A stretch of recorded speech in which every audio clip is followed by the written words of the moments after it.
নমস্কার সুপ্রিয় দর্শক বন্ধুরা, আপনারা সবাই কেমন আছেন? আশা করছি ভালো আছেন। আপনাদেরকে আরও একবার স্বাগতম জানাচ্ছি আমার ইউটিউব চ্যানেল ঘোষ ইনফরমারে। সুপ্রিয় দর্শক বন্ধুরা, প্রধানমন্ত্রী আবাস যোজনা বা বাংলা আবাস যোজনা বা বাংলার বাড়ি প্রকল্প, এই তিনটি প্রকল্পই কিন্তু একই রকম কাজ করে। এই তিনটি প্রকল্পের মাধ্যমেই প্রত্যেকটি পশ্চিমবঙ্গে যারা উপভোক্তা রয়েছেন, যাদের মাথার উপরে একটি পাকার বাড়ি বা পাকার ছাদ নেই, তাদেরকে কিন্তু এই প্রকল্পের মাধ্যমে পাকার বাড়ি দেওয়া হয়। এবং আপনারা জেনে থাকবেন, পশ্চিমবঙ্গের একটি জনকল্যাণমূলক প্রকল্প এবং এই প্রকল্পটির মাধ্যমে প্রত্যেক উপভোক্তারাই 1,20,000 টাকা করে পেয়ে থাকেন। প্রথম কিস্তিতে কিন্তু 60,000 টাকা দেওয়া হয়, তারপর নির্দিষ্ট বাড়ির কাজ শেষ হলেই আবার দ্বিতীয় কিস্তির সময় 60,000 টাকা করে দেওয়া হয়। এবার সুপ্রিয় দর্শক বন্ধুরা, পার্মানেন্ট ওয়েটিং লিস্ট অর্থাৎ আপনারা জানেন PWL লিস্টে যে সমস্ত উপভোক্তার নাম ছিল, তাদের কিন্তু 12 লক্ষ উপভোক্তাকে ইতিমধ্যেই টাকা দেওয়া হয়ে গেছে এবং পরবর্তী 16 লক্ষ উপভোক্তাকে টাকা দেওয়ার প্রক্রিয়া প্রায় শেষের মুখে। অর্থাৎ কিছুদিনের মধ্যেই কিন্তু আপনাদের ব্যাংক অ্যাকাউন্টে প্রথম কিস্তির টাকা ঢুকতে শুরু করবে। সিঙ্গুরের মাটি থেকে মুখ্যমন্ত্রী মমতা ব্যানার্জি সরাসরি সেই টাকা ট্রান্সফার করতে পারেন। এবার আপনাদেরকে এই তথ্য দেওয়ার সাথে সাথেই আপনাদেরকে একটি খুবই গুরুত্বপূর্ণ তথ্য দিয়ে রাখবো, যে সমস্ত উপভোক্তারা পাকার বাড়ির লিস্টে নাম তুলতে পারেননি এবং সরাসরি মুখ্যমন্ত্রীর যে হেল্পলাইন নম্বর, সেই হেল্পলাইন নম্বরটিতে কল করে অভিযোগ করেছিলেন যাতে তাদের একটি পাকার বাড়ি হয়। সুপ্রিয় দর্শক বন্ধুরা, সেই সমস্ত উপভোক্তার কিন্তু পরিমাণ এর আগে মুখ্যমন্ত্রী ঘোষণা করেন যে 50,000 উপভোক্তাদের যারা সরাসরি মুখ্যমন্ত্রীর হেল্পলাইন নম্বরে কল করে অভিযোগ করেছিলেন, অর্থাৎ PWL লিস্টে 16 লক্ষ উপভোক্তা এবং তার সাথে মুখ্যমন্ত্রীকে অভিযোগ করা আরও 50,000 উপভোক্তা, অর্থাৎ মোট 16,50,000 উপভোক্তাকে বাংলার বাড়ি প্রকল্পে টাকা দেওয়া হবে। এবং সেই ঘোষণার সাথে সাথেই কিন্তু সরাসরি মুখ্যমন্ত্রীর দপ্তর থেকে সরাসরি মুখ্যমন্ত্রীতে অভিযোগ করা সেই লিস্ট পাঠিয়ে দেওয়া হয় প্রত্যেকটি পঞ্চায়েতে। অর্থাৎ আপনারা জানেন, প্রথমে জেলা দপ্তরে পাঠানো হয়, তারপর সেই লিস্ট জেলা দপ্তর থেকে বিডিও অফিসে এবং প্রত্যেকটি বিডিও অফিস থেকে সেই লিস্ট প্রত্যেকটি পঞ্চায়েতে ভাগ করে পাঠিয়ে দেওয়া হয়। এবং সেই লিস্টে এক্সেল শিটে কিন্তু প্রত্যেকটি উপভোক্তার যে ডিটেলস চেয়ে পাঠানো হয়েছিল, সেই ডিটেলস পুনরায় দেওয়া হয় এবং সেই লিস্ট কিন্তু 9 তারিখ জানুয়ারি মাসের পুনরায় পাঠিয়ে দেওয়া হয় সরকারের দপ্তরে। অর্থাৎ যাতে একসাথে PWL উপভোক্তা এবং তার সাথে সরাসরি মুখ্যমন্ত্রীর হেল্পলাইন নম্বরে অভিযোগ করা উপভোক্তাদের একসাথে টাকা দেওয়া হয়। কিন্তু পরবর্তীতে আবারও পুনরায় ঘোষণা করা হয় যে 50,000 উপভোক্তা নয়, পরে কিন্তু আরও 3,50,000 উপভোক্তা তার সাথে যোগ করা হয়। অর্থাৎ সরাসরি মুখ্যমন্ত্রীতে অভিযোগ করা 4 লক্ষ উপভোক্তাকে কিন্তু বাড়ি দেওয়া হবে এবং তার প্রক্রিয়া কিন্তু শুরু হয়েছিল।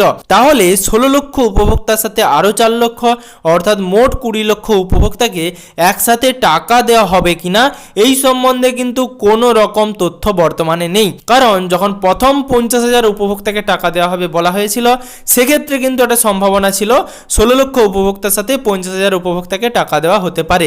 কিন্তু আরও 3,50,000 উপভোক্তা, অর্থাৎ টোটাল আপনার 20 লক্ষ উপভোক্তাকে একসাথে টাকা দেওয়া নাও হতে পারে। বর্তমানে সেই সমস্ত উপভোক্তাদের এখনো পর্যন্ত ফিল্ড সার্ভে হয়নি, অর্থাৎ বাড়ি বাড়ি এসে আধিকারিকরা যে সার্ভে করেন সেই সার্ভে কিন্তু বর্তমানে হয়নি। কিন্তু অনেক দর্শক বন্ধুরাই আমার ভিডিওর কমেন্ট বক্সে কমেন্ট করে জানাচ্ছিলেন যে তাদের কিন্তু সার্ভে শুরু হয়েছে এবং তাদের সার্ভে হচ্ছে, কিন্তু সেই সম্বন্ধে কোনো রকম সঠিক তথ্য আমার কাছে নেই, তাই আমি আপনাদের জানাতে পারলাম না।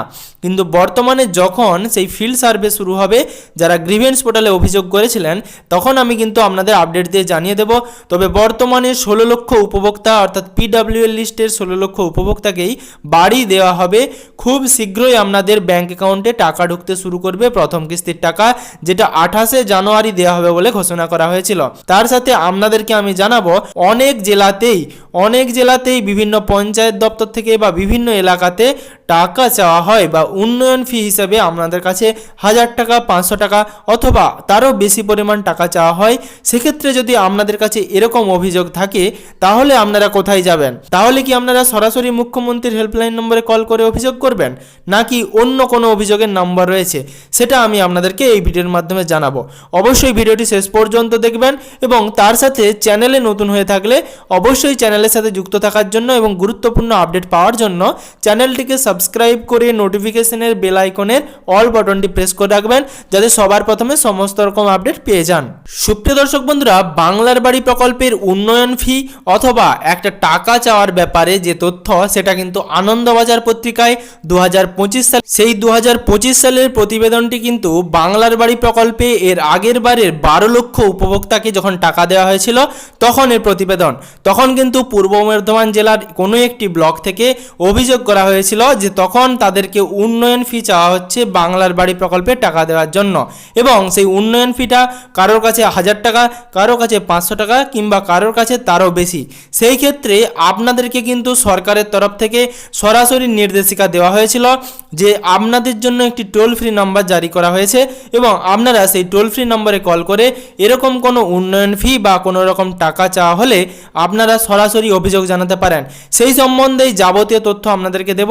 আমি আপনাদের ভিডিও স্ক্রিনে দিয়ে দিলাম সেই নম্বরটি, আপনারা এই নম্বরটিতে কল করে আপনাদের অভিযোগ জানাতে পারেন।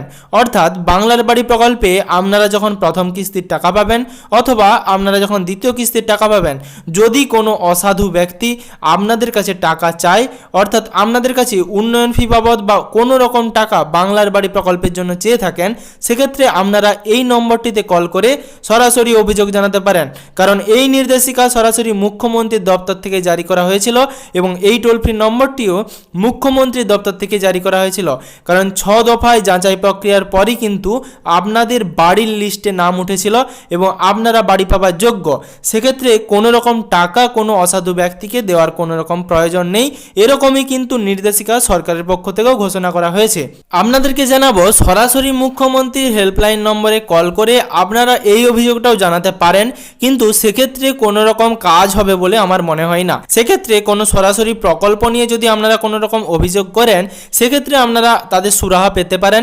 কিন্তু কোনো রকম যদি অভিযোগ কোনো অসাধু ব্যক্তির প্রতি থেকে থাকে যে আপনাদের কাছে টাকা চাওয়া হচ্ছে বাংলার বাড়ি প্রকল্পের জন্য বা অন্য কোনো প্রকল্পের জন্য, সেক্ষেত্রে সরাসরি মুখ্যমন্ত্রী দপ্তর থেকে 2025 সালেই এই টোল ফ্রি নম্বরটি জারি করা হয়েছিল। আপনারা এই টোল ফ্রি নম্বরটিতে কল করেই আপনাদের অভিযোগ জানাতে পারেন যদি বাংলার বাড়ি প্রকল্পে কোনো অসাধু ব্যক্তির তরফ থেকে আপনাদের কাছে টাকা চাওয়া হয়। এছাড়া সরাসরি মুখ্যমন্ত্রীর হেল্পলাইন নম্বরে যারা কল করে অভিযোগ করেছিলেন, তাদের যদি কারোর বর্তমানে সার্ভে হয়ে থাকে কোনো জেলা থেকে, আপনারা অবশ্যই ভিডিওর কমেন্ট বক্সে সেই তথ্য দিয়ে সাহায্য করবেন। তার সাথে সরাসরি আপনারা ভিডিও ডেসক্রিপশন বক্সে যে হোয়াটসঅ্যাপ গ্রুপের লিঙ্ক রয়েছে সেখানেও যুক্ত থাকতে পারেন সমস্ত রকম ভিডিওর তথ্য দিয়ে সাহায্য করার জন্য। সুপ্রিয় দর্শক বন্ধুরা, আশা করছি ভিডিও থেকে আপনাদেরকে সম্পূর্ণ রকম তথ্য দিতে পেরেছি। যদি আপনারা চ্যানেলে নতুন হয়ে থাকেন তাহলে আপনাদের কাছে অনুরোধ করব চ্যানেলের সাথে যুক্ত থাকার জন্য এবং সমস্ত রকম আপডেট সবার আগে পাওয়ার জন্য চ্যানেলটিকে সাবস্ক্রাইব করে নোটিফিকেশনের বেল আইকনের অল বাটনটি সবার আগে প্রেস করে রাখবেন, যাতে পশ্চিমবঙ্গের যাবতীয় আপডেট সবার আগে সবার প্রথমে আপনার মোবাইলের নিউজ ফিডে পেয়ে যান।